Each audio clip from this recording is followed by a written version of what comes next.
బ్రతుకుతున్నాం, మనం ఎంత పరిశుద్ధులు అనుకుంటున్నాం, మనం ఎంత పరిపూర్ణలు అనుకుంటున్నా, మనము ఏ పాపము లేదనుకుంటున్నా, నేను ఎవరికి ఏ హాని చేయలేదు, నేను చాలా నీతిమంతులను మనం అనుకుంటున్నా.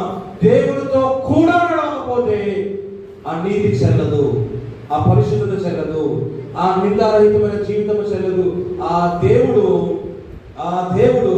ప్రభు అయిన యేసుక్రీస్తు, ప్రభు యేసుక్రీస్తు నమ్మి ఆయన నా రక్షకుడు, ఆయన నా విమోచకుడు, ఆయన నా దేవుడు, పరలోకమునకు ఆయన నాకు మార్గం అని నమ్మకపోతే, దేవుడితో కూడా నడవకుండా నేను నీతిమంతుడు అనుకుంటే, దేవుడితో కూడా నడవకుండా నేను పరిశుద్ధ అనుకుంటే, ఆ నీతి ఆ పరిశుద్ధత చెల్లదు.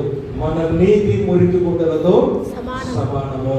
ఆయనతో ఆపాదించుకుంటే, ఆయనతో కలిస్తేనే ఆ నీతికి విలువ. దేవునికి స్తోత్రం. హల్లెలూయా, హల్లెలూయా. అందుకే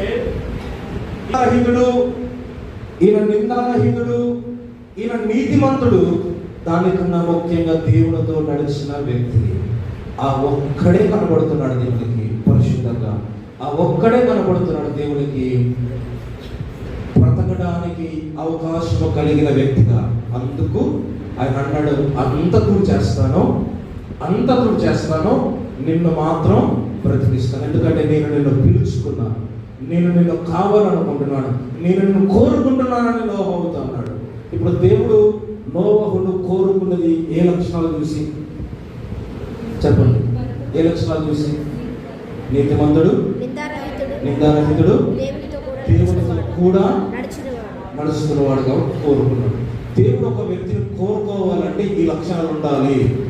దేవుడు ఒక వ్యక్తిని కోరుకోవాలంటే ఈ లక్షణాలు ఉండాలి, ఈ క్వాలిటీస్ ఉండాలి. ఆయన పిలవాలంటే ఇవే ఉన్నవారిని ఆయన పిలుస్తాడా? నీతిమంతులను మాత్రమే ఆయన పిలుస్తాడా? నిందారహితంగా ఉన్నవారిని మాత్రమే ఆయన పిలుస్తాడా? దేవునితో కూడా నడిచే వారిని ఆయన పిలుస్తాడా? అంటే తర్వాత అబ్రహామును పిలిచాడు. ఎవరు పిలిచాడు? అబ్రాహామును పిలిచాడు.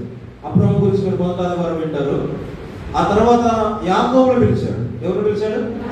యాకోబును పిలిచాడు. మరి యాకోబులో ఏ నీతి ఉందని పిలిచాడు ఆయన?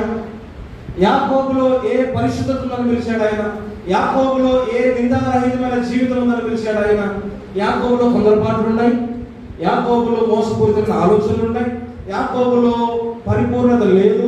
యాకోబు ఇక్కడ నోవహు గురించి చెప్పినట్లుగా నీతిమంతులను పిలువబడలేదు. గమనించండి, ఆ తర్వాత యాకోబు జీవితంలో మీరు చాలా విషయాలు చూశారు.